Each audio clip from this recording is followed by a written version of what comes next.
frio, eu sei. Como é que funciona essa história de dar a outra face? Como é que é? Meio... E aí? Sim. Jesus Cristo encarnou entre nós. Uhum. Teve uma infância como a nossa. Certo. E aos poucos foi desenvolvendo todo o conhecimento dele. Quer dizer, ele já tinha conhecimento, né? Ele encarnou, mas era um espírito de luz, né? Genial. Genial. E começou a passar tudo o conhecimento dele dentro do possível, do entendimento das pessoas da época, né? Certo. Que foi feito sobre parábolas do que é o que faziam. Elcio. Apareceu um negócio aqui, ó, vê se tá gravando. Apareceu atualizando isso aqui. E foi crucificado e ele já sabia que ia ser crucificado, pelo que eu conheço. Estamos resumindo assim, né? E passou por todas aquelas contrariedades. Sofrimentos, assim, eu não consigo imaginar, né? Coroa de espinhos, chicoteada, eu não aguentaria nem no começo. Ele, por ser um espírito de luz, genial, como você falou, Crístico, a gente não consegue nem imaginar, nem chegar, nossa.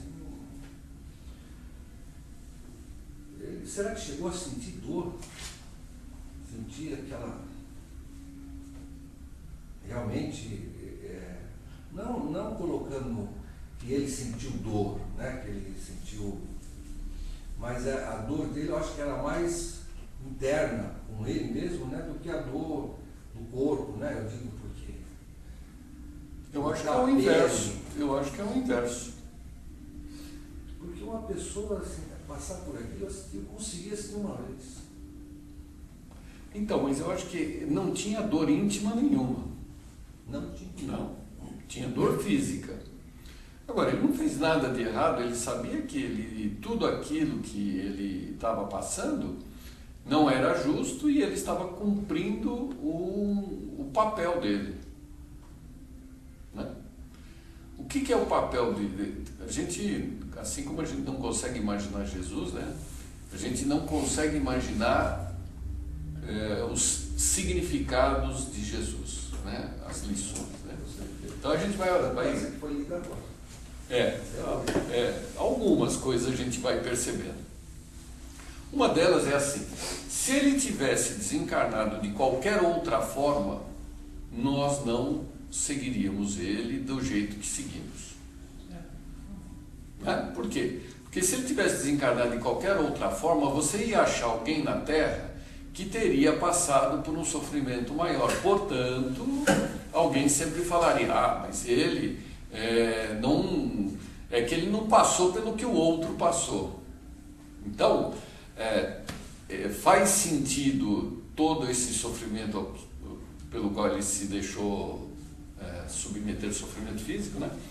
Justamente para o limite do limite da condição humana, né? Não há ninguém que tenha sofrido mais do que ele. Com um agravante: a forma do sofrimento dele era injusta, enquanto que nós, ainda que passássemos por algumas coisas semelhantes, nós estaremos resgatando alguma coisa. Tá? Então, esse sofrimento foi físico, a dor era física, não era moral, não era íntima, não era decepcionante, porque ele sabia. É mais ou menos assim, você sabe, eu vou entrar com o carro nesse bairro, vão depenar o carro. Então, mas você vai entrar porque você tem que ir, né? Então você não vai sofrer pela tua decisão, porque você já sabia das consequências. Você se preparou. Isso é interessante, né?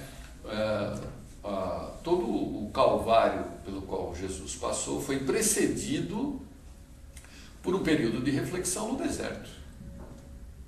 Né? Foram 40 dias jejuando. Né? E aqui o jejuar aí tem o seu lado metafórico, mas também tem o seu lado físico, né? E aí você fica pensando, o que é que ele pensou, né, durante 40 dias no deserto, né?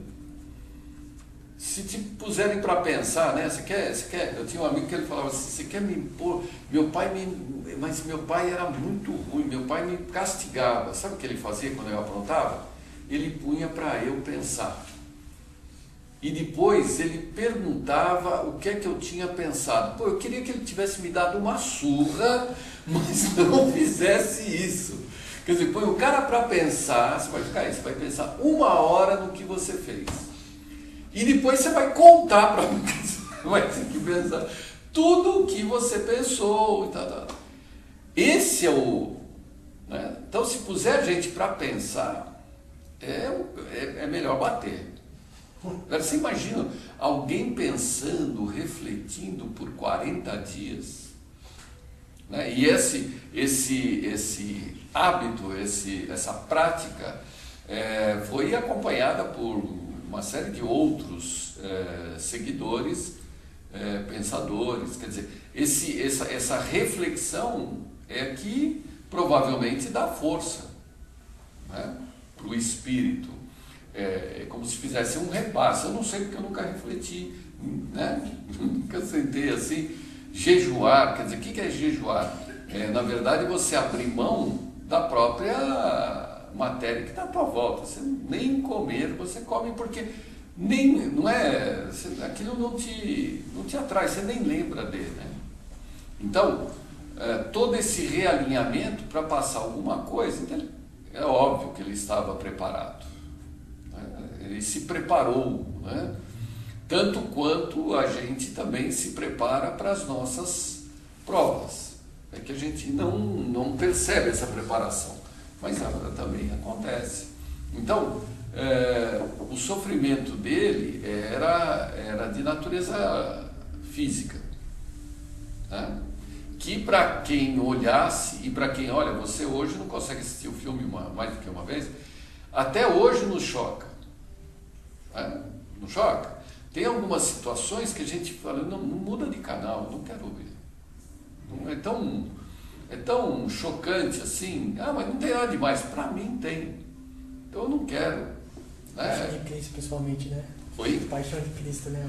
Paixão de Cristo, e mesmo outros, até filmes mais contemporâneos, em que você percebe que tem alguma situação assim que você não concorda moralmente, você não quer nem ver. Mas você fica pensando, será que isso não é um pouco de consciência pesada? Da gente mesmo, não sei.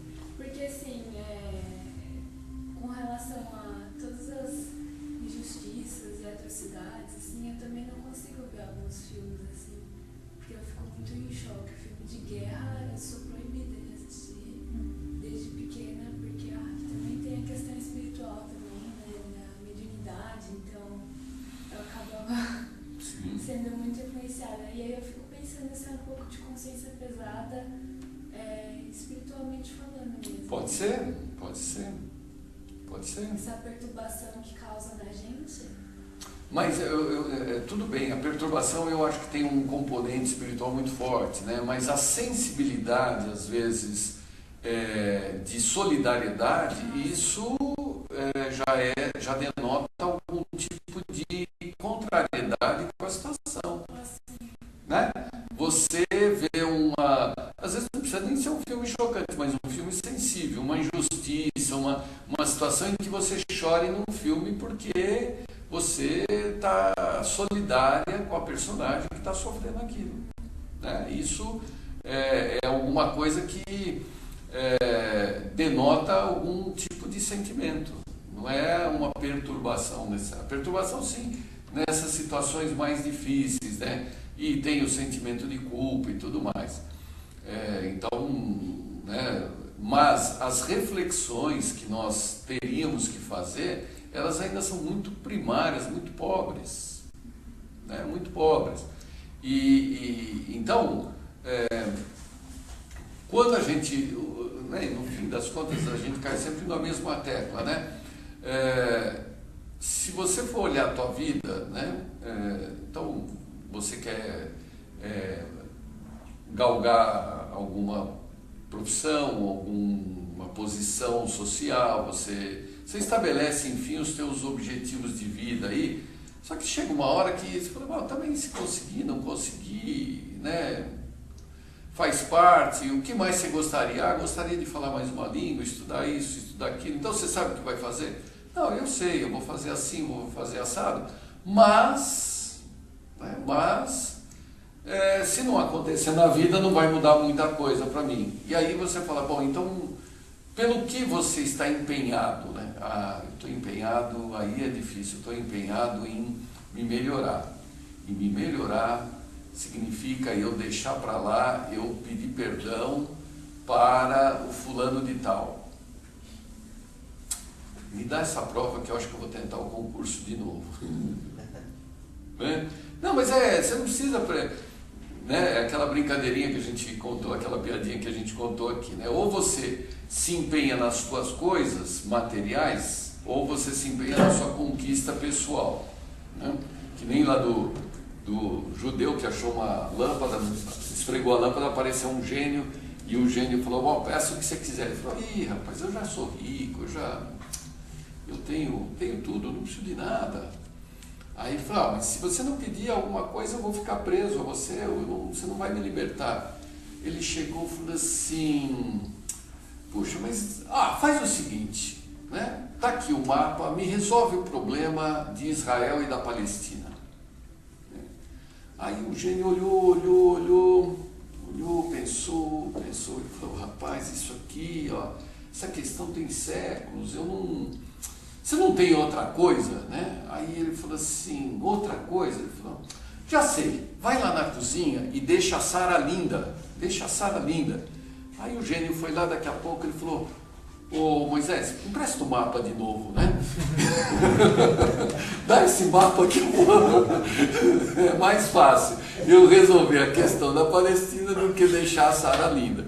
É mais ou menos isso, né? Nós preferimos, né, nos ater à resolução do nosso meio social externo, né, o nosso meio externo, do que interno. Eu ter que pedir desculpa sendo ofendido. Hoje eu tenho lá os meus pendrive lá que eu fico ouvindo, né? E o Divaldo, ele pegou um trecho do livro da Joana de Ângeles, que é quase uma prece, né? E que ele vai descrevendo, ele falou, olha, vai imaginando você num lago, você olhando o céu, e aí você sentado naquele gramado e você começa a respirar, sinta a brisa, né? E até aí tá legal, né? E sinta a brisa, e você, né? A harmonia, e vai uns 5 minutos de... Aí ele falou, agora imagine ali ao lado uma pessoa que você ama, né? E aí você olha, né?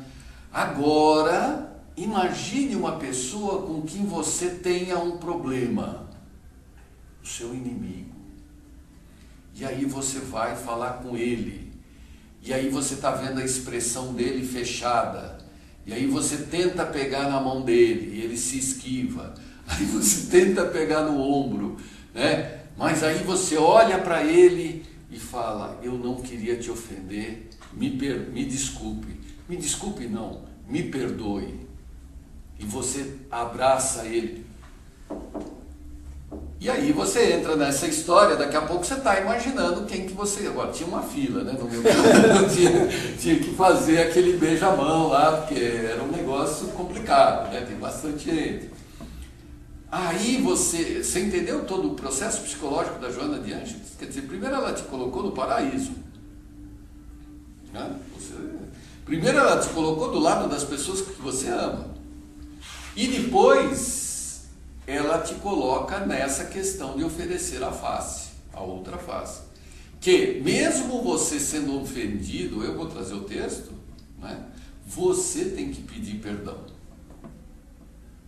E aí você fala assim, bom, me dá um mapa da Palestina aí, porque tá difícil. E se não for isso, não anda, né? Você vê que o texto original é interessante, ó. Eu, porém, vos digo, não resistais ao mal, mas se alguém te ferir tua face direita, oferece-lhe também a outra. Não é oferece a outra, também a outra. E ao que quer demandar-te em juízo e tirar-te a túnica, larga-lhe também a capa. Então não é assim alguém que te pediu a blusa, não, é quem está te processando. Demandar em juízo, o cara está te processando e está pedindo para você alguma coisa. O que ele está falando? Para você dar aquilo mais alguma coisa. E se alguém te obrigar a ir carregado 1000 passos, vai com ele mais outros 2000. Dá a quem te pede e não volte as costas ao que te deseja que lhe emprestes. Então, olha, você vai falar, então é aquela história que a gente comentou semana passada de Santo Agostinho, né?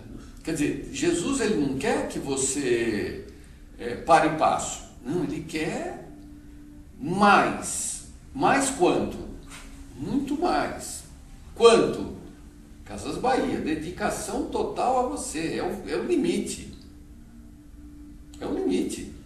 Aí você pode falar, não, mas aí tem o instinto de preservação e tá. Sim, concordo. Nós não vamos fazer integralmente isto nesta, na próxima, na outra. Mas vai chegar um momento que nós vamos ter que fazer o que ele sugeriu.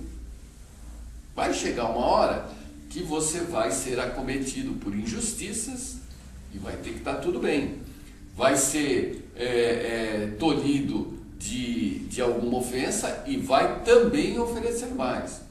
Quer dizer, o quanto é isso que você vai fazer? Aí é a tua consciência quem vai dizer. Não é isso? Só que sua consciência, ela te dá uma liberdade para que você, né, estabeleça o ritmo de evolução. Então, para mim, em outras palavras, resumindo, né, quando você vai fazer daqui? Qualquer coisa que você fizer é legítimo. É legítimo. Mas você vai se beneficiar cada vez mais pelo tanto que você acompanhar. Ok? Porque daí você entra numa outra economia, você entra num outro mundo, você entra numa outra condição, num outro patamar. Para cada patamar que você escolher de acolhimento do que foi dito, é uma característica sua, só você vai conquistar isso. Ninguém vai te aconselhar nada, porque é a tua consciência. É você que vai estabelecer qual é o grau de sacrifício que você está disposto a fazer para cumprir o que o Evangelho manda. Qual é o limite? O limite, nós acabamos de falar quando você descreveu tudo aquilo, né? Que um dia nós sabemos que nós vamos ter que fazer, né? Um dia nós vamos ter que e que isso não vai nos pesar. Então hoje deixar para lá uma pequena ofensa nos está custando muito mais do que no futuro talvez dar a vida por alguém, né? Muitos de nós aí talvez hoje até já estejamos preparados para dar a vida por alguém. Não é assim, depende. Se tiver um filho, ele precisa dos teus 2 rins e você vai ter que fazer hemodiálise todo dia, você está dando a tua vida para ele. E acredito que muitos aqui, né, que estiverem nesse dilema não vão nem pensar 2 vezes, vão dar e acabou, sob o risco de morrerem os 2. É o filho que está no barco, cai na água, o pai pula e morre o pai e o filho, né? Mas o pai não pensou nos outros filhos? Não pensou. Enfim, essas situações, elas, por serem limite pessoal, é quase como um bilhete que você tem para dizer quanto você está acelerando ou não o contato com Deus. Então, tá certo eu cobrar as dívidas que as pessoas têm comigo? Tá certo eu perdoar as pequenas e cobrar as grandes? Tá certo eu perdoar as grandes e cobrar as suas pequenas? Tá certo eu perdoar tudo? Você que vai dizer o que é que está certo para você. Coração. Isso é você. Porque é você quem vai colher os frutos disso. E não vai esperando que ninguém te aconselhe a respeito. Nenhum espírito vai chegar e vai falar, não, olha, vai até aqui, daqui você não vai para frente. Por quê? Porque a responsabilidade é do espírito. Você passou para ele a tua liberdade de escolha. E não é assim a vida. Você é responsável exatamente por tudo. E você vai colher o que você plantou. Se você optou por plantar algo bom, você vai colher o que é bom. Se você resolveu plantar algo ótimo, você vai colher o ótimo. Né? É uma opção personalíssima, né? Que é o perdão das ofensas. Por isso é a parte mais difícil, porém por isso que é a parte mais importante na hora de se ver o grau de disposição teu em acelerar a tua evolução. É só a gente começar a olhar quais são as consequências, né? É claro que você tem que se defender dos inimigos, né? Você tem que se defender deles. Mas qual é o que o Evangelho ensina? Não atacar. Converter. Não atacar é assim, né? Você se defender, não atacar. E qual é o outro extremo? É converter o inimigo em amigo. Né? Você que estabelece, tem essa condição da ação, né?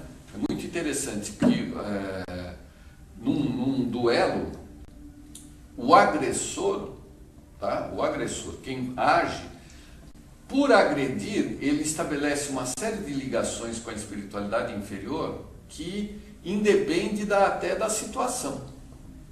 Até os espíritos querem ajudar, mas, por outro lado, a vítima, por ser vítima, ele estabelece uma série de ligações com a espiritualidade protetiva que independe até da razão que deu origem à discussão.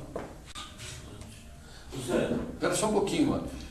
Deu para entender? Então, ele está certo e eu estou errado, mas ele está certo e me agride. Pronto, ele perdeu a razão. Isso a gente já tem até. Então, ele se liga, apesar de ter razão, ele se ligou a uma série de espíritos difíceis, porque o ato de agredir sobrepõe a isso.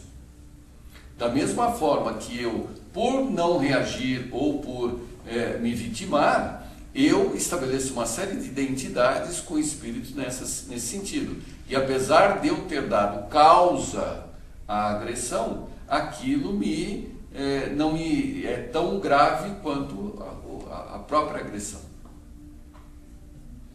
O ato de agredir, ele estabelece assim, é uma consumação. Existe toda a espiritualidade e existe a realidade. Existe a ideia e existe a prática, né?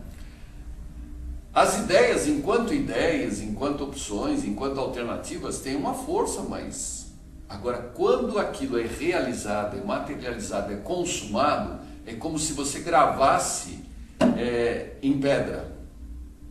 Gravou em pedra, isso é karma. Aí você gravou na terra, você corrige na terra. Enquanto você está no mental, você pode corrigir no mental. Transformou aquilo em consumação, só se resolve por consumação. Isso é muito interessante.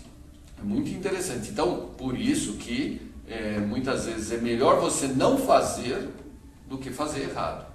A menos que você esteja tentando acertar e aí faz errado. Aí é uma outra história. Agora, fazer errado, sabendo que está fazendo errado, não tem desculpa. Diga, amor. Não, mas exatamente dentro do seu tema aí. O Nicolau Maquiavel prega exatamente isso no princípio, né? Você tem um inimigo? Fica amigo dele. Mas o Maquiavel é outra história. As ações que ele sugere, né, elas têm uma finalidade de interesse pessoal. Como? Ué, é o príncipe. Eu sei o príncipe. Então, ele quer fazer o quê? Ele quer se beneficiar. Ele não está pensando no benefício do grupo. Ele está pensando no reconhecimento desse grupo em favor dele. O fato dele ficar amigo do inimigo? Não é só isso. Você está pegando uma frase, mas é um conjunto. Você tem que ver a obra toda, né? Quando ele fala que o bem se faz aos poucos e o mal de uma única vez, isso é gravíssimo, né? Gravíssimo. Quando ele está pensando em quem? Nele. Como o Estado, né? Ele como representante do Estado, que na verdade ele está pensando nele, príncipe. Não é nem no Estado, ele está pensando no príncipe. Como ele vai se manter no poder. Não é o passo seguinte dos utilitaristas em que você vai fazer algo para a maioria de todos. Você não está pensando em você mesmo quando você perdoa? Não, quando você perdoa alguém que fez um mal para você não está pensando em você mesmo? Não. Maquiavel está pensando nele. Aí os pensadores seguintes colocam o quê? Não, você tem que fazer as ações que geram maior benefício, o benefício para o maior número de pessoas. Isso está no Evangelho. Aí vem Kant e fala, não é nada disso. O que Kant fala? A ação pela ação, né? A ação pela consciência, pela intenção e não pelo resultado. Maquiavel e os pensadores seguintes falam, estabelece o comportamento pelo resultado. Kant não. Kant, por ser inclusive cristão, apesar de tudo, da obra dele, ele é cristão, ele entende que o pensamento cristão ele é movido não pelo resultado, mas pela intenção. Aliás, não interessa o resultado. Completamente diferente. Você tem que fazer o bem pelo próprio bem, o dever pelo... Nem é o bem, hein? Você tem que fazer o dever pelo próprio dever, inclusive não fazer quando você está fazendo para benefício próprio. Kant é muito claro quanto a isso. Você não pode fazer esperando uma recompensa. Então, é a intenção. É a intenção, não é o resultado. Perceberam o deslocamento? É bem diferente. É bem diferente. Uma coisa é eu fazer para me beneficiar, outra coisa é para beneficiar o trem, outra coisa é fazer porque tem que fazer. E nós temos que estar na terceira fase. Nós temos que fazer com a intenção pura, não importa a consequência. Mas não é a realidade que nós vivemos. Não, eu não estou falando na realidade. A realidade é essa. É a coisa, é o mundo. Nós temos que falar no que nós pretendemos fazer, né, Mota? Então, as pessoas não fazem isso. Mas não me interessa as pessoas. Qual é o meu dilema? Eu tenho que fazer alguma coisa, eu tenho que pensar em mim, pensar no maior número de beneficiados ou pensar naquilo que a minha consciência manda. É esse o nosso dilema. Por isso que Kant é o pai da moral cristã. Depois dele não tem mais nada. Não se discute mais moral. Já está decidido. Já não dá para se avançar em nenhum tipo de pensamento além disso, na questão moral. A partir dele, o que começa? Se questionar as ideologias. Por que se vai na questão moral? Aí a história da moral é uma ilusão, são as formas de controle das pessoas, aí é outra história. Mas como nós somos espiritualistas, nós não somos materialistas, nós somos espiritualistas. Para nós existem dois mundos, o mundo da espiritualidade, o mundo real, o mundo das coisas, encarnados. Para nós existe a essência, o ser existe antes da existência, antes de nós encarnarmos, já existia a nossa essência. Portanto, nós não somos existencialistas. Existencialista é o inverso, aquele que fala assim, olha, a essência vem depois da existência. Então, primeiro o cara nasceu, depois eu vou ver qual a tendência dele e eu vou dizer qual é a essência dele. Não. A nossa essência precede a existência. Tá? que o pensamento, a filosofia moderna já inverte isso. Né? Então, está muito claro, por isso que ela é de mão dada com o materialismo, a questão do nada, das ideologias, né? E assim por diante. Não. Nós somos movidos pela consciência. Olhem, nós somos movidos pela consciência. Não somos movidos pelos resultados. Isso é muito interessante. Você educa o seu filho com uma intenção e não vai estabelecer o teu julgamento em função do resultado, porque não depende de você. Como é que vai ser? Depende de você. Está claro isso? Não? O que o Mota falou é... Não, ele falou assim, eu falei, você viveu a essência. Não, essa é outra discussão. Então, essa parte que ficou, então, por exemplo, quando você vai fazer a cadeira, quando tem uma cadeira, para que essa cadeira existisse, alguém pensou antes na cadeira, alguém construiu uma forma, alguém foi buscar o plástico. Então, antes dela existir, já existia a essência dela. Tá?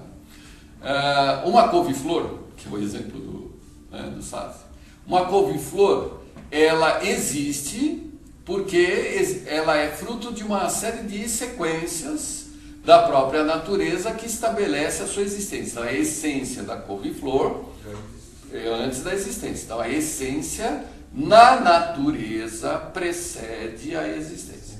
Tudo bem? Aí, o que ele coloca? Né? Ele coloca, isso tudo vale para a natureza, não vale para o ser humano. Porque o ser humano, ele primeiro existe... A ciência é assim. Não.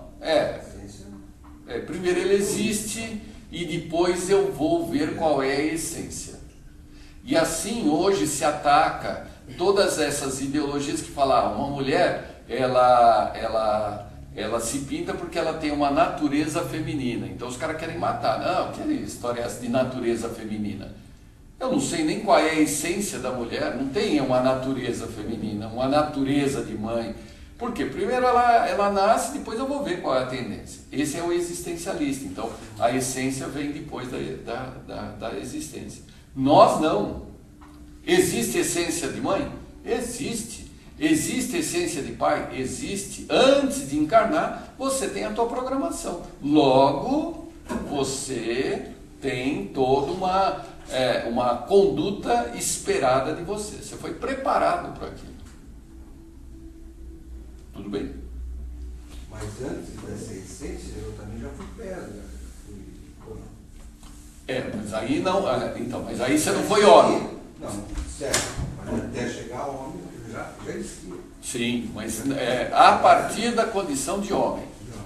Por quê? Porque o grande divisor das águas aí. Porque a partir da condição humana é que se adquire a liberdade de escolha. E o existencialista nesse jogo, ele fala justamente isso, que só é livre se você admitir que não existe essência anterior. Porque se existisse essência anterior, você não é livre. Ele está certo. Ele está certo. Eu não vou fazer o que eu quero, porque eu tenho uma limitação espiritual, É verdade.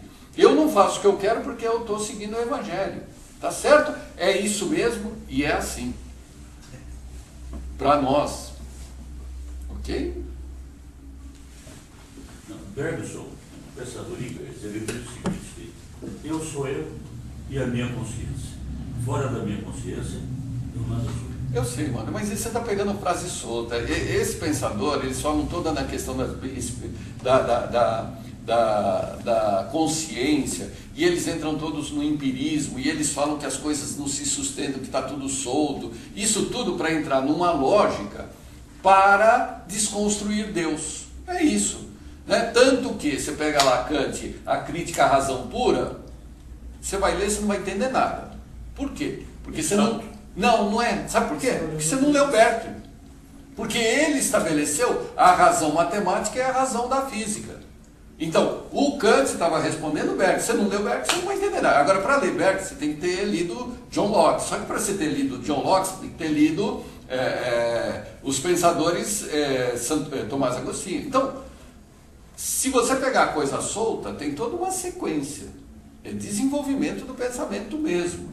O cara parou aqui, estabeleceu alguns parâmetros, aí o outro pega, começa a ler, olha, mas esse pré-requisito dele aqui não é bem assim, é assado, tal. E aí ele dá mais um passo.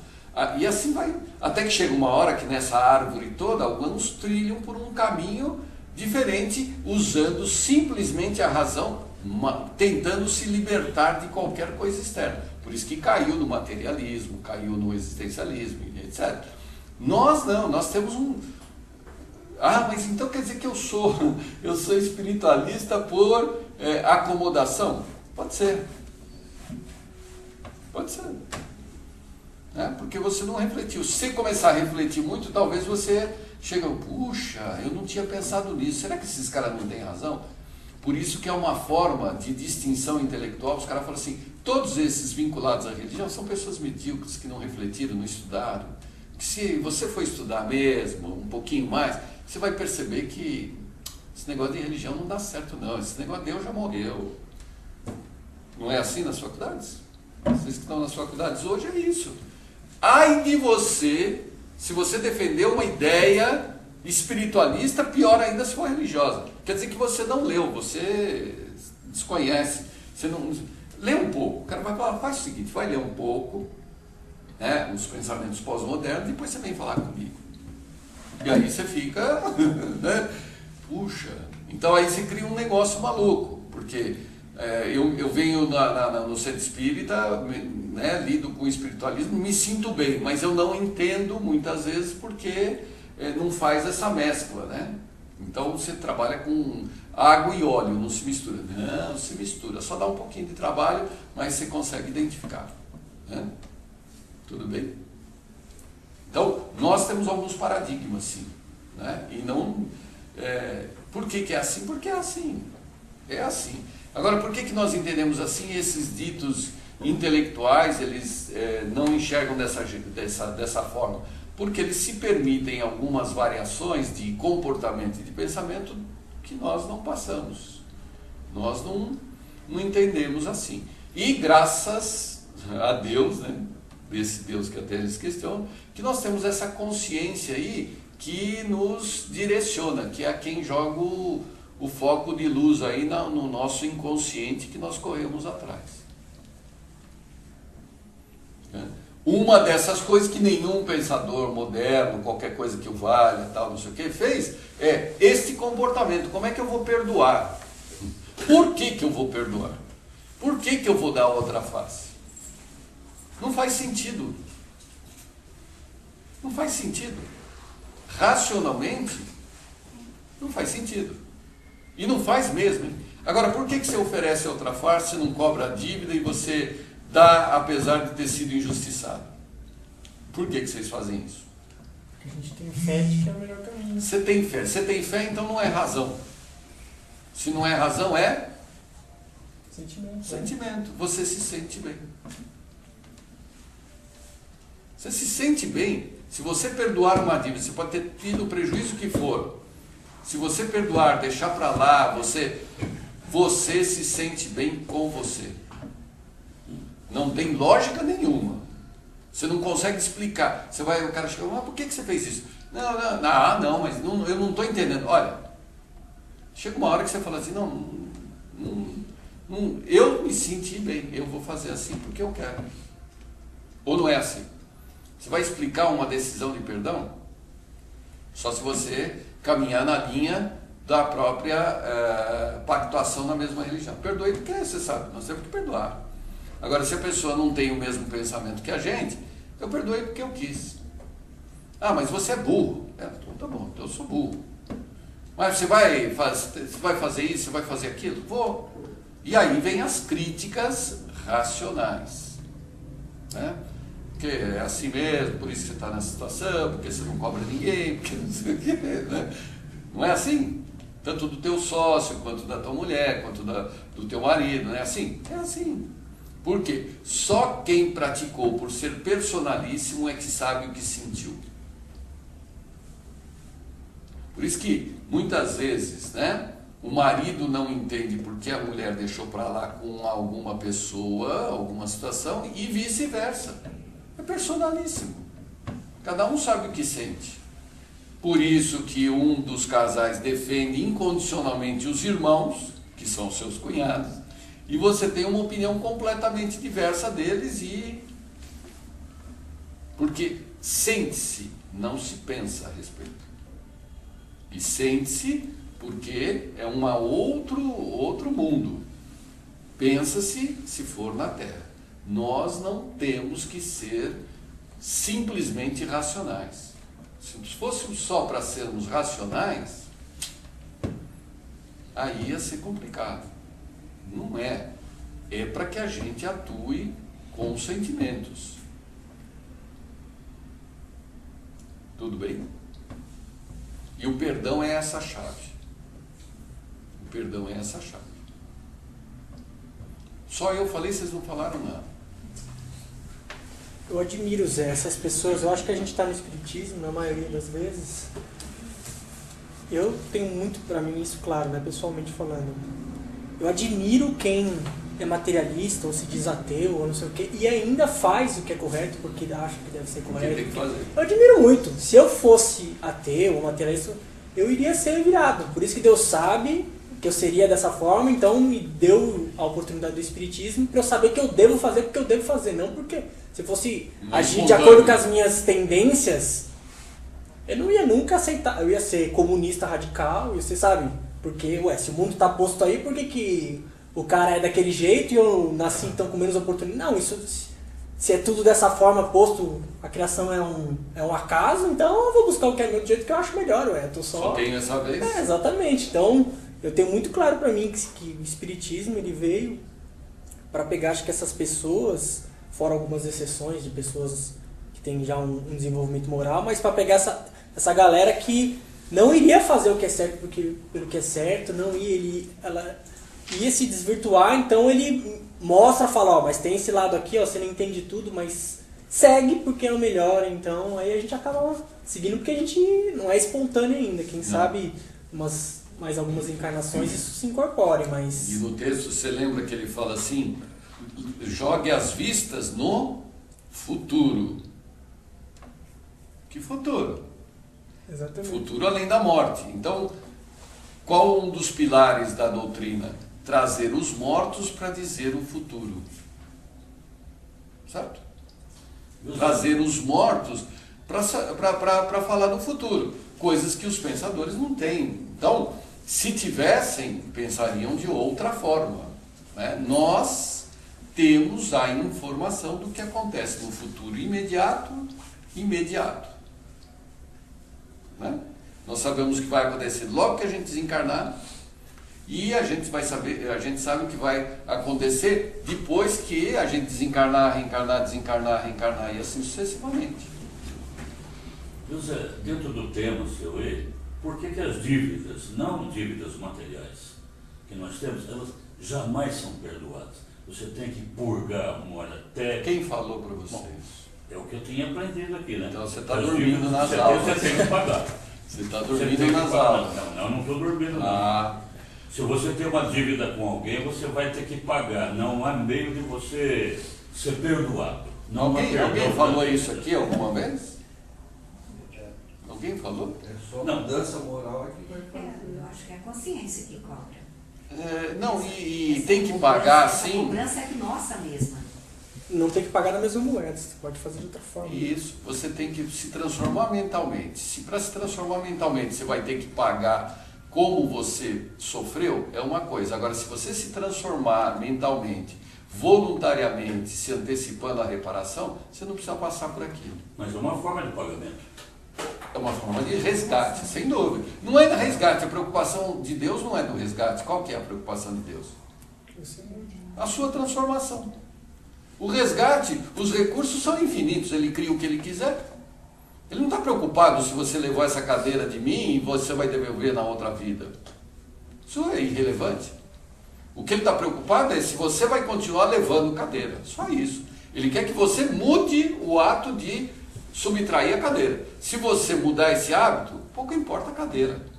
Aliás, isso é tão sério que as nossas ligações hoje, elas advêm do passado. Agora, será que nós estamos pagando exatamente como nós praticamos? De jeito nenhum.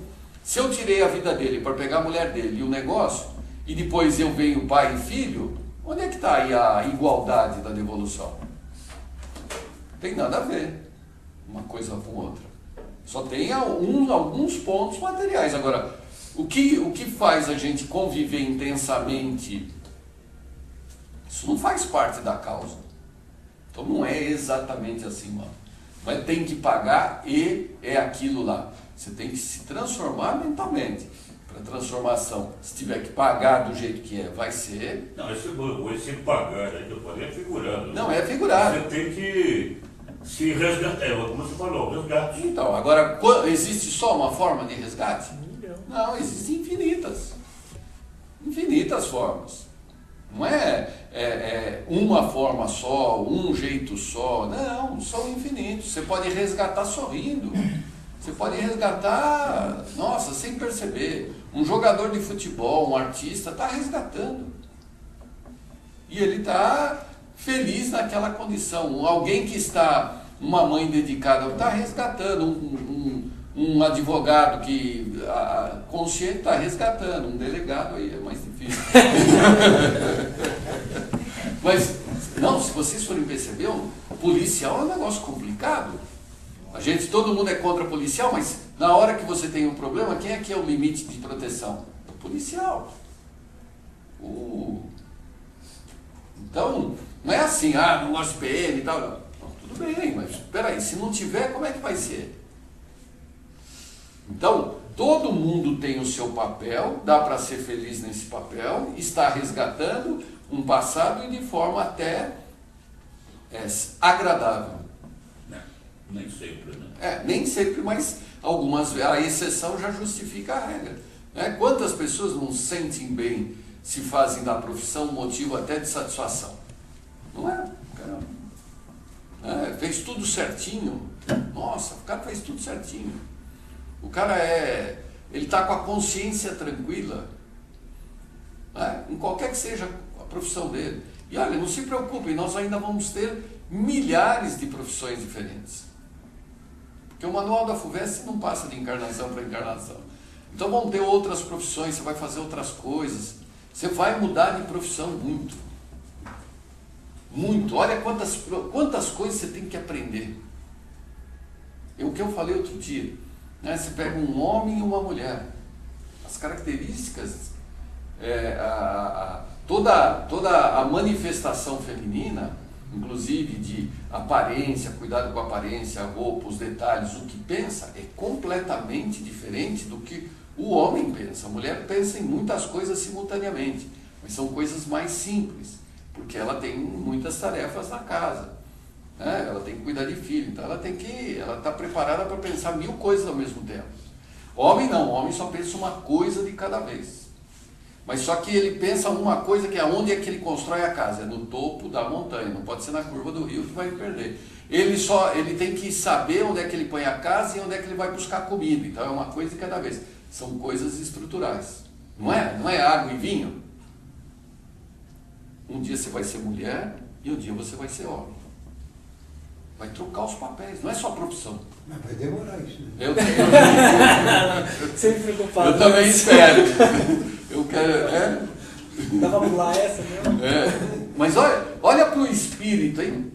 Olha para o espírito. O que ele tem que permutar para desenvolver todas as habilidades da perfeição.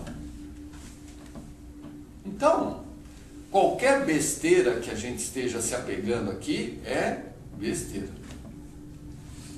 A gente estava vendo sábado aquele livro A Extraordinária Vida de Jesus Gonçalves, né? E mostrou isso, assim, se for pegar só como exemplo a primeira encarnação dele, né? Que ele era um guerreiro ali, ele que causou ali a destruição de Roma, né? Matando, torturando, humilhando. Se fosse na mesma moeda, ele teria que, sei lá, nascer no meio de uma guerra para passar exatamente pelas mesmas coisas, e não foi assim. Então, ele precisava resgatar, não era pagar, né? Você precisava resgatar o mal que ele fez. É a reação da ação. Se eu fiz mal, a reação... Se eu causei dor, a reação é uma dor. Então, ele resgatou exatamente as mesmas coisas. Então, Quando ele reencarnou como Jesus, ele veio com a hanseníase, né? E através da hanseníase ele sofreu a humilhação que ele causou lá atrás como um guerreiro, ele sentiu da sociedade. O mal generalizado que ele fez para uma sociedade, a sociedade fez nele, por excluir ele, por não querer ele ali por perto. E como ele resgatou também? Levando alegria, né? Ele recebeu ali a facilidade das artes. Então, por onde ele passava, ele montava uma bandinha, um jornalzinho, um teatro. E então ia mudando. Então, antes ele ia passando pelos lugares levando destruição. Agora ele passava pelos lugares levando um pouco de alegria, um pouco de animação. Então, né? mas não é um castigo. Ele pediu e a proposta era a transformação mental. Ele falou, o que eu provoquei, eu quero sentir. É diferente de, olha, você vai fazer isso. Não, ele falou, eu quero resgatar tudo que eu fiz. Isso. Tá, como você quer? Isso, exatamente. E ele, Zé, mas ele antes dessa Ele ele teve uma outra, foi o Robespierre lá, ele teve chance como religioso de resgatar, falhou de novo, aí agora tem a chance de resgatar como um guerreiro novamente, que foi a segunda aqui no livro fala, né? como Alarico II. Não deu. Então agora você tem uma chance. Foi como Alarico II que ele conheceu o Agostinho, né? Foi como o primeiro. Com o primeiro? É. Mas a invasão de Roma? É. Não, a invasão de Roma. Não, porque Agostinho não era de Roma. Mas no livro tá assim. Porque Agostinho, quando ele era do norte da África, Santo Agostinho, quando ele sofreu... Não sei se é o mesmo, né? Agostinho de... Santo Agostinho é o mesmo. É isso mesmo, é esse, é o mesmo. Que ele sobe a montanha, vai pedir para ele não invadir. É que ele invadiu Roma, né? E depois ele foi invadir a cidade em que estava Santo Agostinho. Mayara, você sabe o nome do Jesus de Roma? Então, a primeira foi como Alarico I e depois como Alarico II, como, sei lá... neto, não era? Neto. A minha dúvida, eu não lembro se era porque ele conheceu Santo Agostinho numa invasão da cidade, mas não foi de Roma. Talvez ele tenha invadido Roma depois Hipona. Era Hipona, a cidade de Santo Agostinho que ele estava. Então, na invasão de Hipona, ele já podia ter invadido Roma e foi invadir Hipona.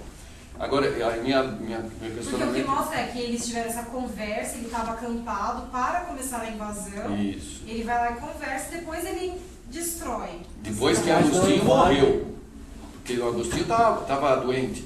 Enquanto ele estava doente, ele não invadiu. Quando invadiu, é porque ele já tinha morrido, e aí ele ele não pôs fogo na igreja, ele preservou a igreja com todas as pessoas que estavam lá dentro, e todas as obras. Nessa ocasião ele não era santo, ele foi Quem? canonizado depois, né? Quem? Nessa ocasião ele não era santo. Ele quem? O Sim. Mas não existe essa história de santo. Santo é bobagem. Ele já era bispo de Hipona. Ele era bispo, ele era padre. Tá? Ele foi declarado santo pela igreja. É Aurelius Agostinhos o nome dele. Então, não é Santo Agostinho. Tanto que no Evangelho ele não assina Santo Agostinho. Como é que ele assina? Agostinho.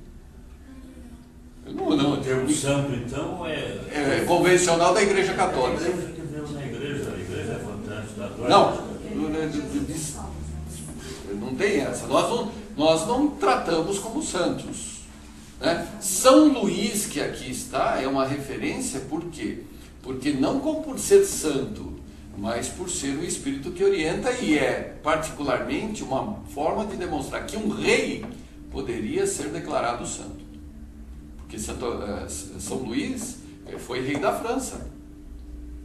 E ele desenvolveu toda a condição moral como rei. Olha, como rei. E não fez mais sua obrigação. Faça favor. Chegou, hein? Tava indo bem, tava indo para 8, 9, aí já meteu os pés pelas... Eu não discordo do Mota. Ó o outro aqui, ó. É o Somebody Love e o... Ó, né? Estava vindo por aqui, pensei em comprá-la, não pensei em não comprá-la, comprei. É a obrigação do rei, como é a obrigação do povo. Opa! Mas a dificuldade é absurda. Peraí, é obrigação você ser justo. A condição de poder é um negócio complicado, porque você tem que ser justo. Agora, para você ser santo, não é isso, né? Mas para você tem que ser o quê? Bom. É diferente, Elcio. É diferente. Ser justo é uma coisa. Ser bom é outra.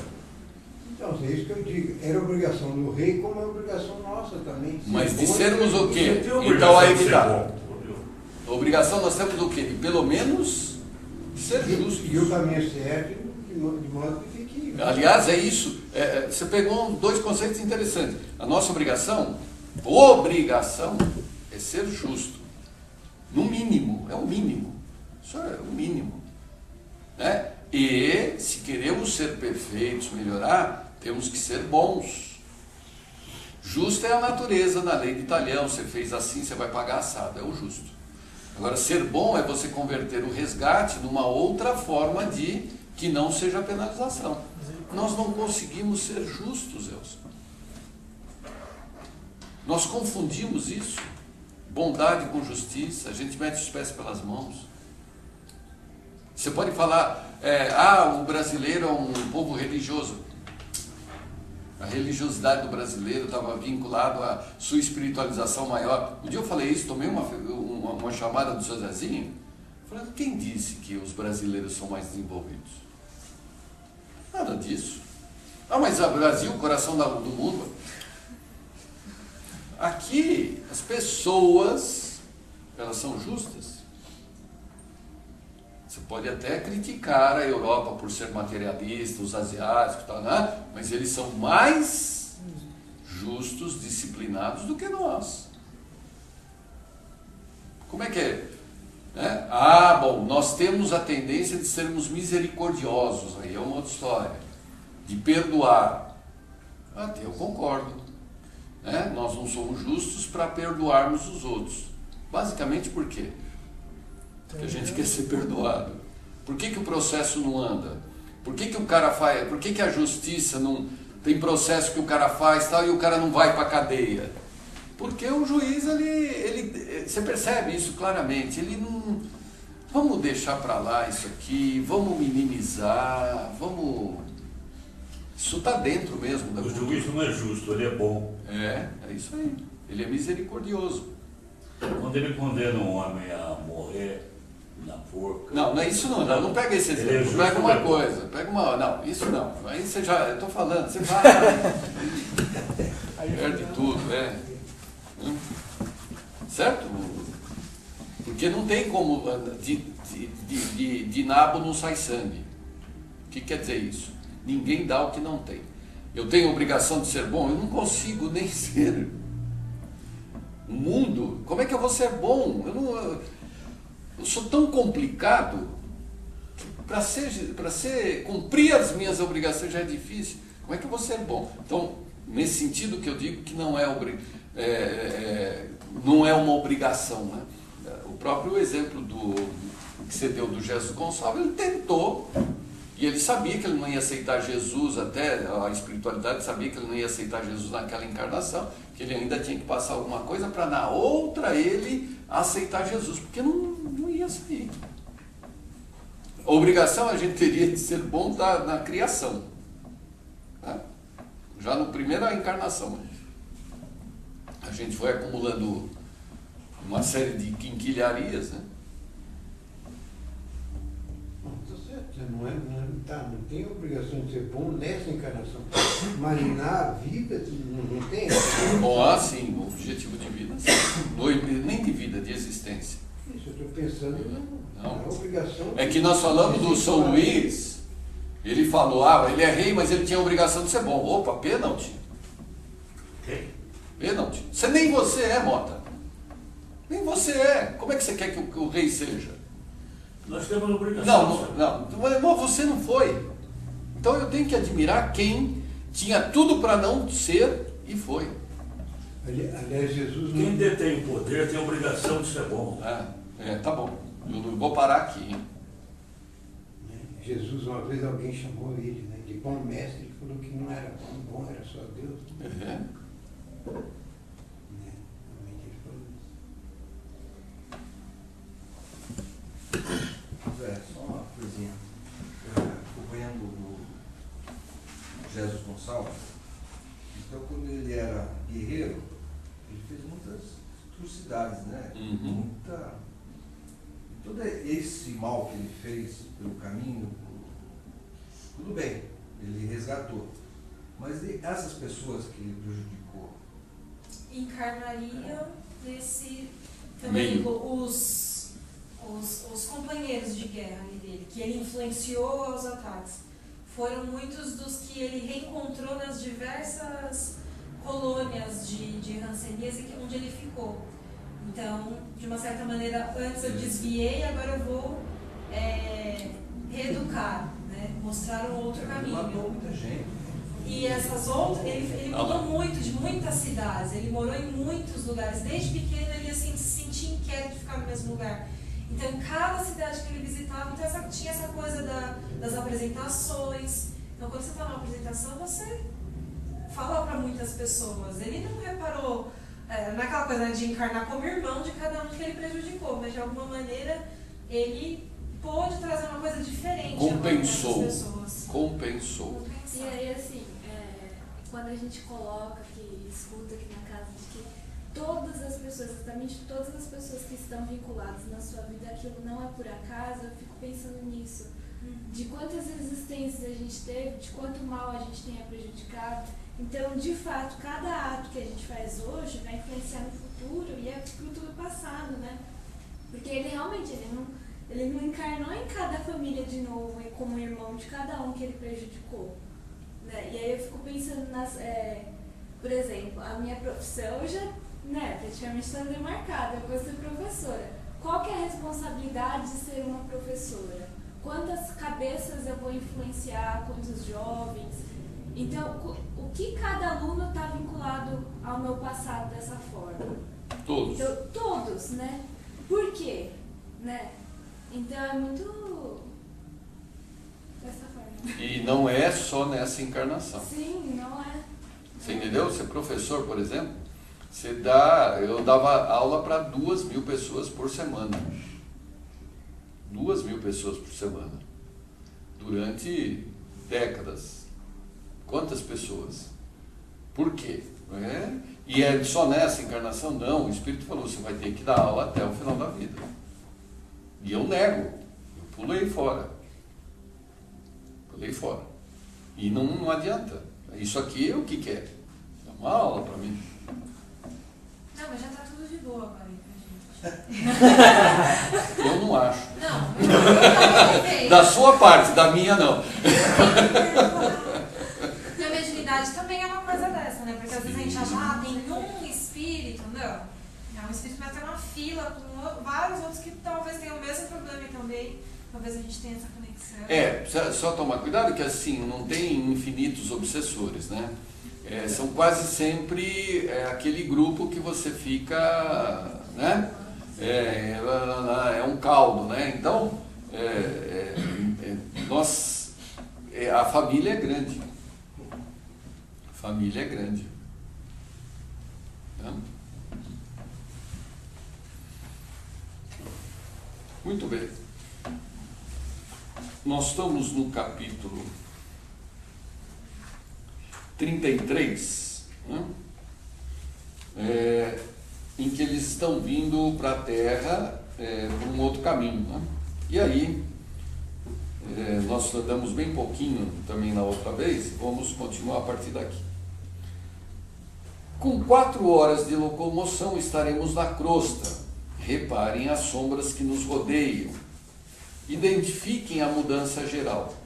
Infelizmente, as emissões vibratórias da humanidade encarnada são de natureza bastante inferior, referindo-nos à maioria das criaturas terrestres, e estas regiões estão repletas de resíduos escuros, de matéria mental dos encarnados e desencarnados de baixa condição.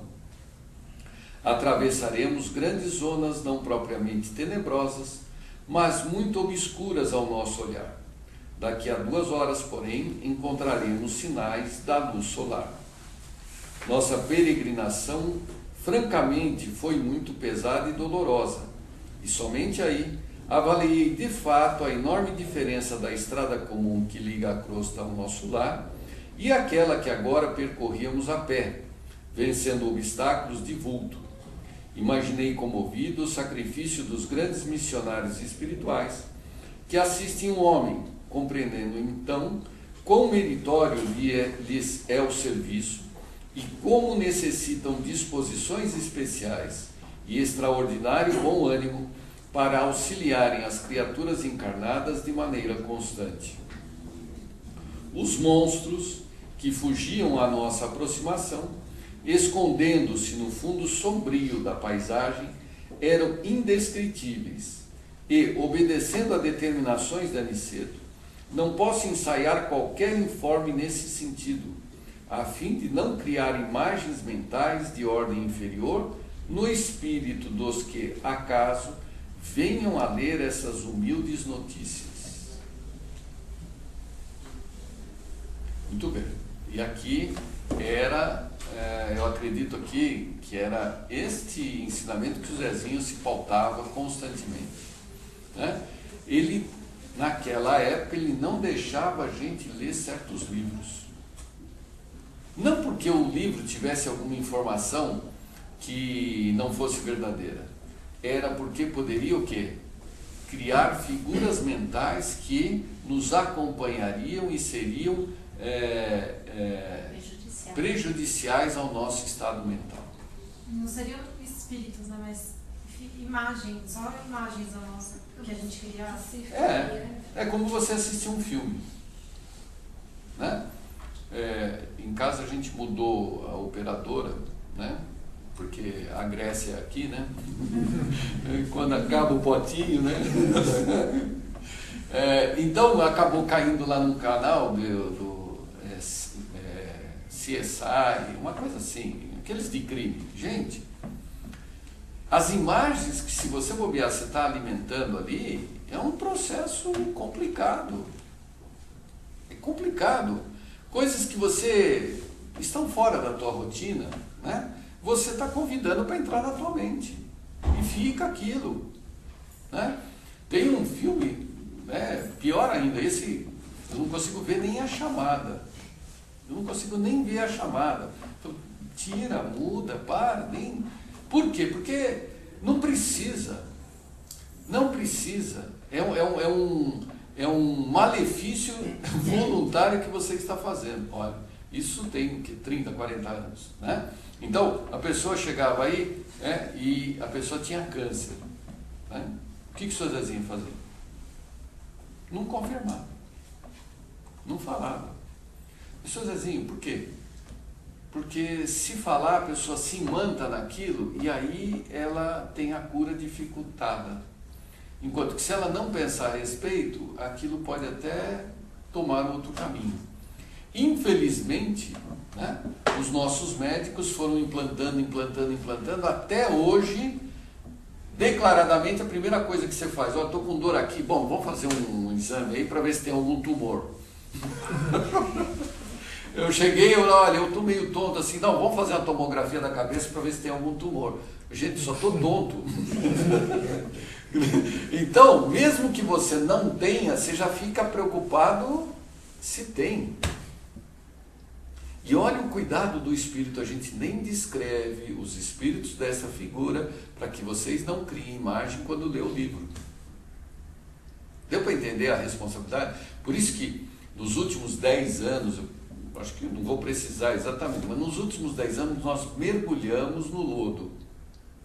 Nós mergulhamos no lodo. Nós somos obrigados, praticamente, a conviver, a falar, a tratar de temas, assuntos que né? Você fala, mas como é que você educa uma criança? Agora já não tem, está tudo tão escancarado, a pornografia, tudo, que até está criando uma imunização, as pessoas estão ficando imunes a isso, né?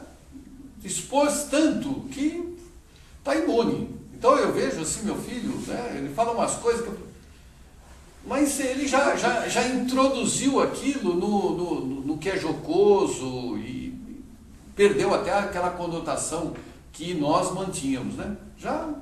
E a coisa está cada vez mais assim. É como se nesse caldeirão todo, né, e isso a gente percebe nas mensagens, está tudo fervilhando aí para que a gente não viva de aparência, que a nossa essência saia. E se a nossa essência for complicada, é bom que ela venha à mostra para você trabalhar ela e melhorar. Ninguém esconde nada de si mesmo hoje. Não esconde, gente. Ninguém esconde nada. Você tem a oportunidade do delito, você tem a oportunidade do passa-moleque, você tem a possibilidade do adultério, você tem a possibilidade de tudo hoje. Está tão exposto que o que você é vai vir. Não dá para se esconder em nenhum cargo, nenhuma imagem, nenhum título, nada. Você está exposto total. Você está exposto mesmo. E aí, o que é de complicado vem. E aí, você tem que trabalhar. Você, kantiano isso, você tem que pegar a sua vontade e submeter através da vontade as tuas tendências, através do alinhamento da sua consciência moral. É uma intensificação de reforma íntima. E na marra, você tem que modificar na marra. Se quiser. Se quiser, tem a chance. Né? Você tem a chance. Então, tá claro isso para vocês? É assim ou nós estamos exagerando? É assim. Todo mundo tem a possibilidade de tudo. Por isso que não estranhe se às vezes as pessoas que você imagina que sejam imunes a algumas coisas se fragam fazendo bobagem. Porque não é privilégio desse ou daquele. São todos. São todos. Para quê? Para que você tenha a oportunidade de se descobrir e se consertar o mais rápido possível. É uma singularidade do mundo, nunca foi assim. Nunca. Você podia se esconder nos feudos, né? Nos cantos. Hoje os nossos cantos são os centros espíritas, as igrejas, os templos, são redutos, são oásis, por horas. Porque quando o cara vai para casa, aí ele dá de cara com o filho que está envolvido com droga. É assim. Não é porque o cara é pastor, não é porque o cara é espírita, não é porque ele é não sei o que ele não vai ter um problema de droga, não vai ter um problema de qualquer problema. Estão em todos os lugares. Aí você vai falar, quando é que o cara errou? Eu não sei se ele errou. O erro, ou se é que existe algum erro, é muito mais longe. Mas está ali na frente dele para ele resolver. Não importa a condição.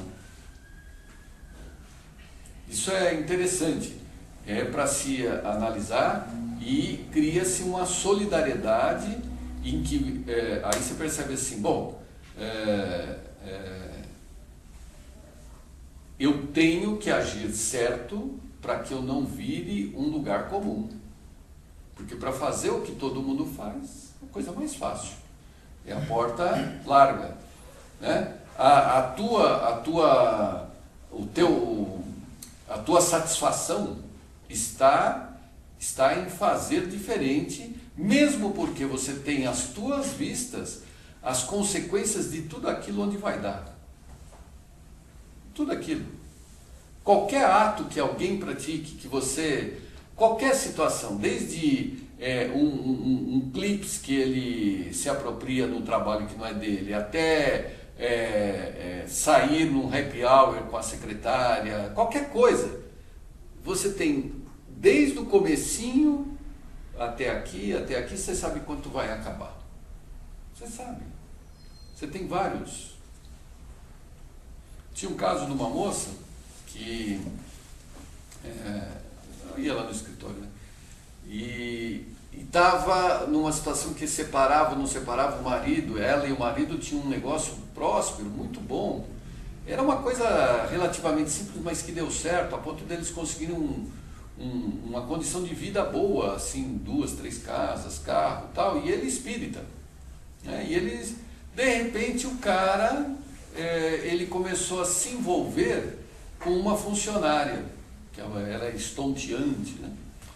E ele começou a se envolver, começou meio às escondidas, até que num determinado momento, né, ele começou a não conseguir mais manter os compromissos com a mulher, né? E indo ao centro espírita. Até que chegou uma hora, isso quem contou foi a mulher, que numa orientação o espírito falou: olha, você tem que se decidir o que você quer. Você quer vir aqui e continuar, ou você quer manter essa vida? Você que tem que decidir. Vai ter que... Então não dá para servir a Deus e a Mamon. Né? Então, e a vida dele degringolou, gente. Então você sabe o que vai acontecer. Sabe? Eu frequentei um outro centro também, eu ia lá, né, conversava com o orientador, e o orientador estava me falando: você vê, passou por aqui um palestrante que ele tinha uma amante. Aí e ele era o orientador, né? Ele era o orientador, já desencarnou. Aí ele falou assim, eu perguntei para ele, eu falei: mas e fulana de tal? É minha amante. E o teu mentor não fala nada? Aí o que o palestrante falou? Não, você sabe que não. Você sabe que não.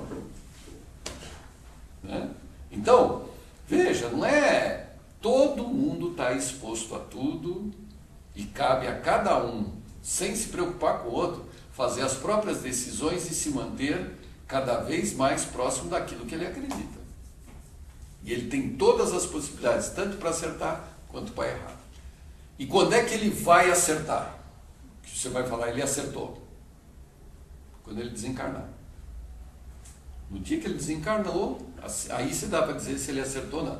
Enquanto nós não desencarnarmos, nós estamos ainda no jogo. E você está no jogo, você pode errar ou acertar. Por isso que é orar e vigiar. Complicado, hein? Ah, não, desse mal eu não vou passar. Oh, quem passou o que eu passei, quem viveu o que eu vivi, quem leu o que eu li e tal, desse mal eu não vou sofrer. Você não sabe. Você não sabe quando é que vai chegar a prova. Não sabe. E que prova é? Sob que circunstância? Quanta gente aí, né, levou muitas décadas, tudo direitinho, aí de repente por uma bobagem pôs tudo a perder. Né? Então o que a gente pode pedir para os amigos? Rezem por mim. Rezem por mim. Vocês podem reparar quanto... Tem vários filmes assim, né? Tem várias histórias, livros, né? Que são reais. As pessoas que detêm essas posições exatamente de tentar resgatar coisas de outras são os alvos para que falhem. É normal. Ali tem uma resistência, então...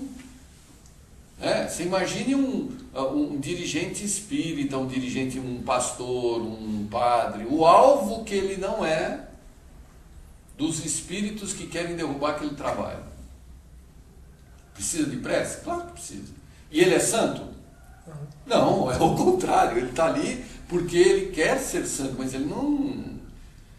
Então é uma luta para ele. Para ele todo mundo tem as suas lutas. O juiz, o policial, o enfermeiro, o médico, todos em todas as profissões, em todas as situações, estão sob o mesmo tipo de pressão. É uma pressão. É uma pressão, né? Kármica, vamos assim dizer. É uma pressão não que tem que... É uma pressão porque ele está ali no limite dele, aquilo que você colocou. Ninguém é por acaso, então ele está na luta. Ele pode falhar ou errar, é para todo mundo, em todas as situações, em qualquer circunstância. Por isso que nós precisamos nos fortalecer através da boa leitura, da meditação, da evitar as reações. Nós não podemos reagir, nós temos que agir, só que para agir tem que pensar, para pensar tem que refletir, meditar, não tomar decisões de sopetão, orar o tempo todo.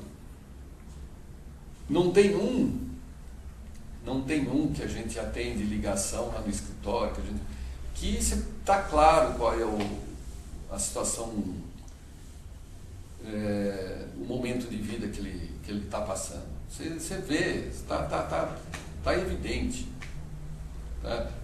porque a gente está de fora, né?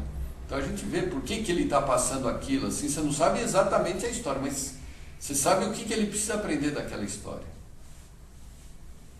Todo mundo, não tem um.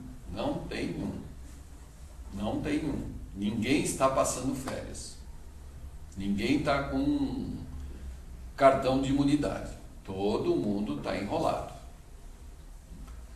É próprio, né? Agora, por que está acontecendo isso? Porque nós precisamos disso. Quem não precisa disso, já desencarnou. Ou nem encarnou ainda, ou encarnou num outro lugar. Né? Tem espíritos que não precisam passar por isso. Então eles não estão mesmo aqui nessa época, nesse lugar, nessa condição. Estão em outras. Né?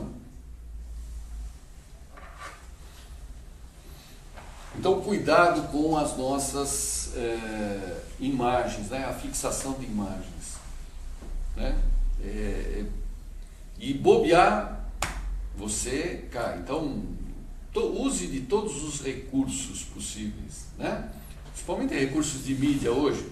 Né? Então, hoje você tem iPhone, hoje você tem o carro, hoje você tem...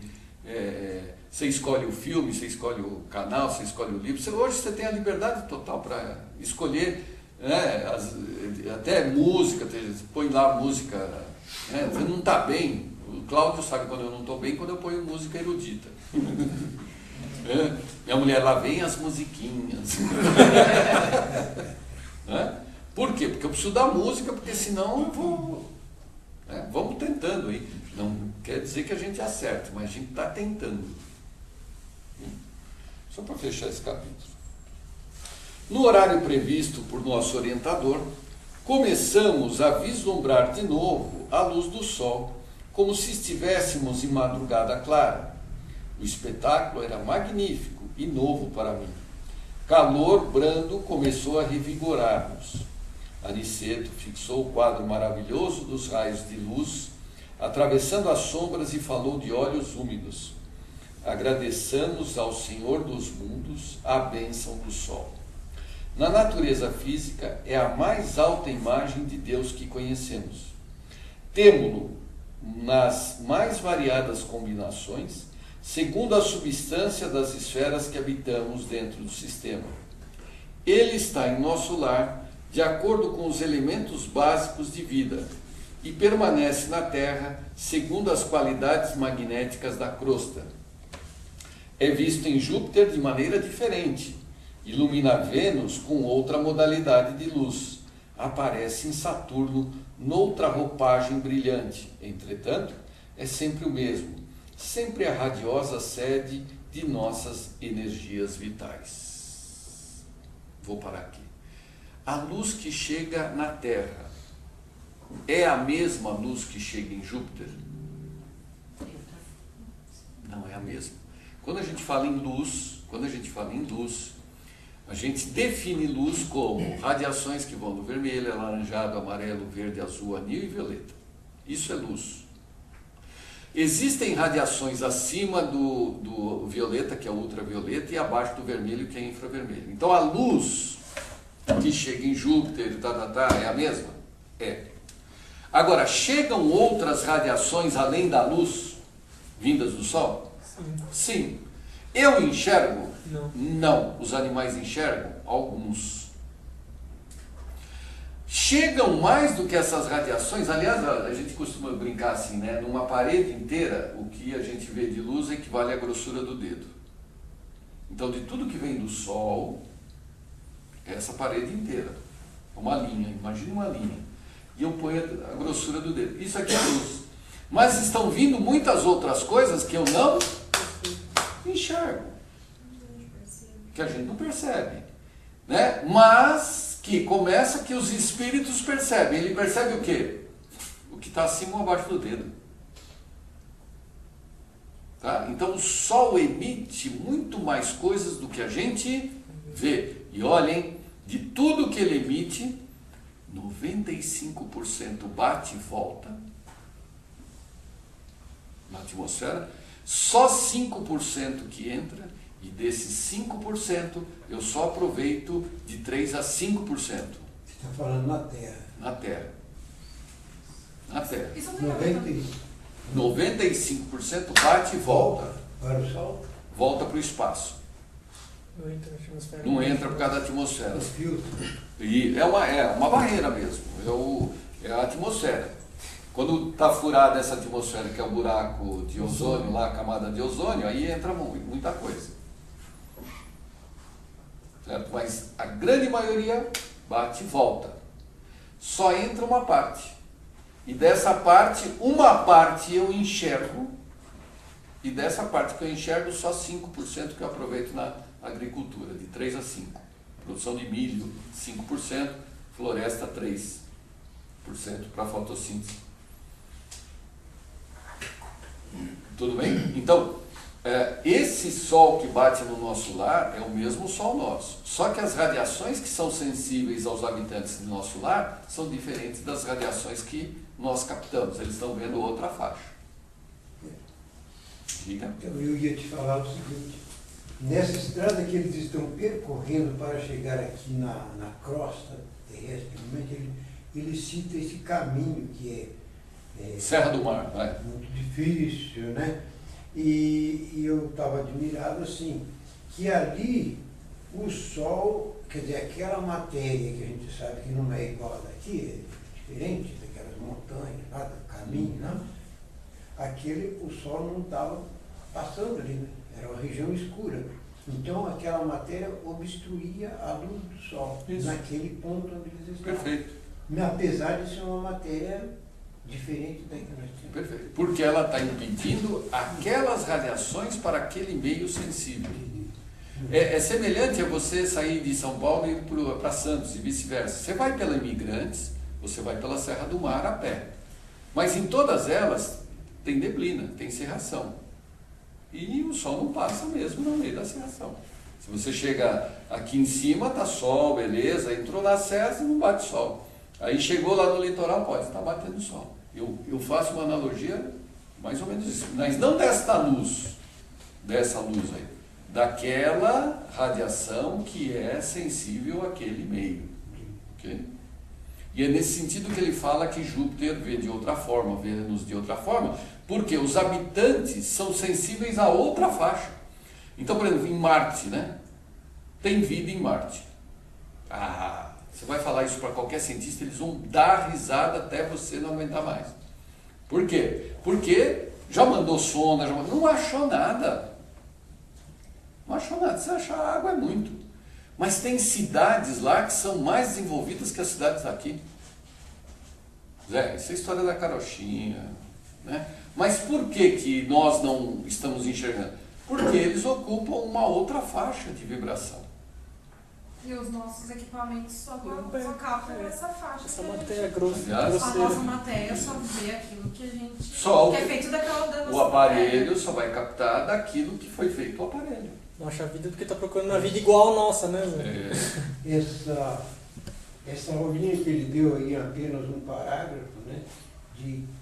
Ela é esclarecedora, assim, a respeito da sensibilidade que cada corpo celeste tem para com a luz solar. Né?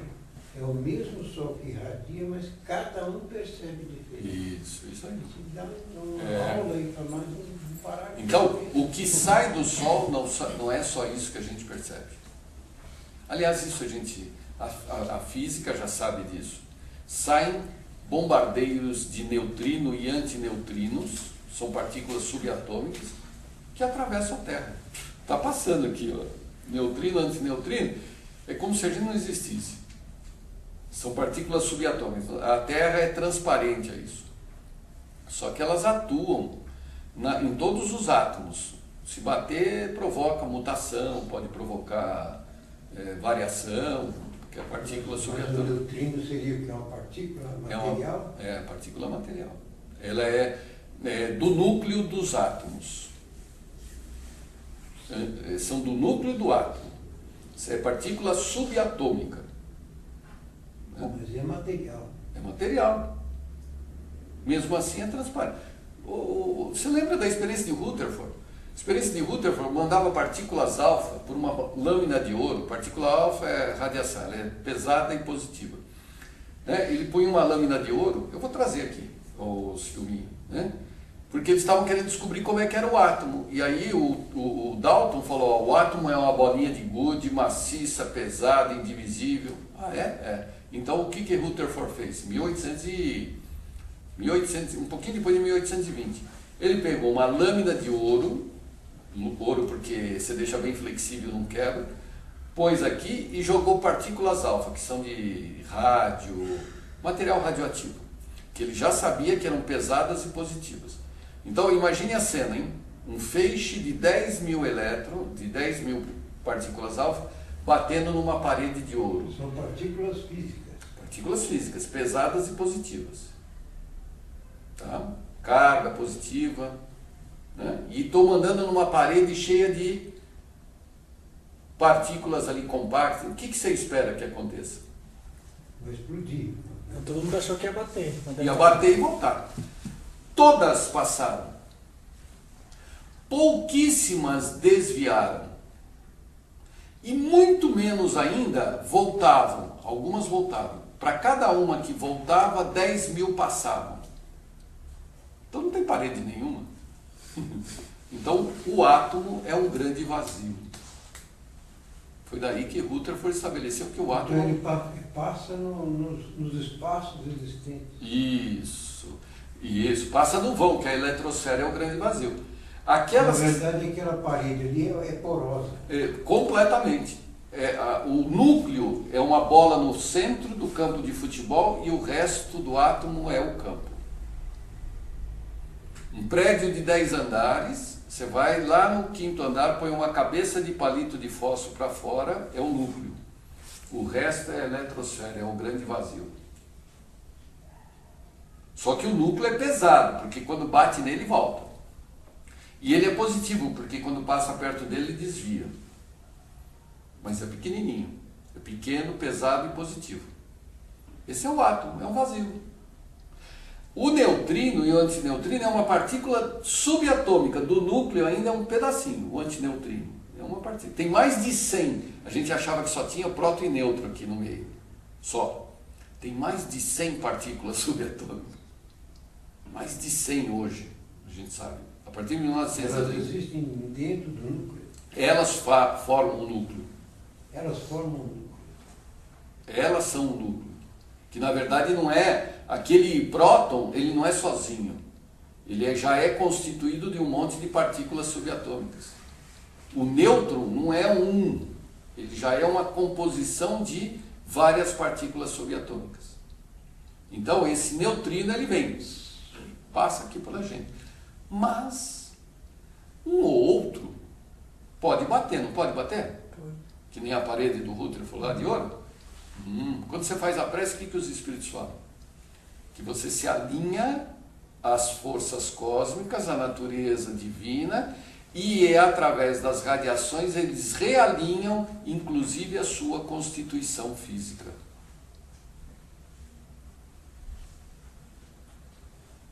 Era para o átomo estar aqui, ele bate ali, ele vai para o lugar certo, através da prece. Desde o perispírito até o próprio corpo. Para compensar a feijoada que você comeu a mais no almoço.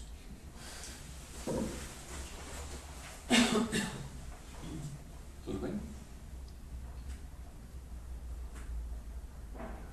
É bom para pensar, semana que vem a gente volta nesse tema. Quê? Que loucura isso.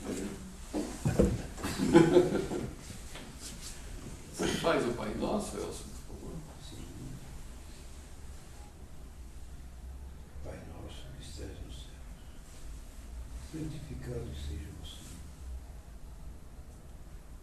Venha a nós o vosso reino, seja feita a vossa vontade, assim na terra como nos céus. O pão nosso de cada dia nos dai hoje. Perdoai, Senhor, as nossas ofensas, assim como nós perdoamos a quem nos ofendeu.